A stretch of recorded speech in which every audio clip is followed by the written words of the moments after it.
தமிழகத்தில் சென்னையிலிருந்து கன்னியாகுமரி வரை உள்ள மீனவர்களின் அனைத்து குறைகளும் அதிமுக ஆட்சி அமைந்தவுடன் நிவர்த்தி செய்யப்படும் என்று கட்சியின் பொதுச் செயலாளர் எடப்பாடி பழனிசாமி உறுதியளித்துள்ளார்.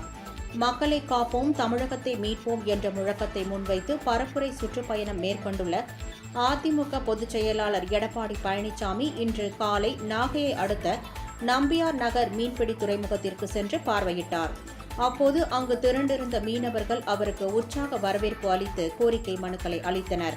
அப்போது பேசிய அதிமுக பொதுச் செயலாளர் எடப்பாடி பழனிசாமி, அதிமுக ஆட்சியில் நம்பியார் நகர் மீனவ கிராமத்தில் அரசின் பங்களிப்பாக 24 கோடி, மக்களின் பங்களிப்பு 12 கோடி என மொத்தம் 36 கோடி ரூபாய் மதிப்பீட்டில் சிறு துறைமுகம் கட்ட முடிவு செய்யப்பட்டு பணிகள் தொடங்கப்பட்டன எனவும், பணிகள் முழுமையாக நிறைவடையாத நிலையில் தற்போதைய முதல்வர் மக்களின் பயன்பாட்டிற்கு துறைமுகத்தை திறந்து வைத்துள்ளார் எனவும் கூறினார்.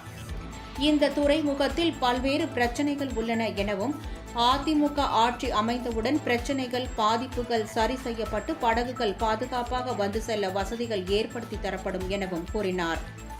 சென்னையில் இருந்து கன்னியாகுமரி வரை உள்ள மீனவர்கள் தடுப்புச் சுவர், சிறு துறைமுகங்கள், மீன் இறங்குதளம், மீன்பிடி தடைக்கால நிவாரணத் தொகையை உயர்த்தி வழங்க வேண்டும் என்பன உள்ளிட்ட பல்வேறு கோரிக்கைகள் வைத்துள்ளனர் எனவும், மீனவர்களின் அனைத்து கோரிக்கைகளும் அதிமுக ஆட்சி அமைந்தவுடன் முழுமையாக நிறைவேற்றப்படும் எனவும் எடப்பாடி பழனிசாமி தெரிவித்தார்.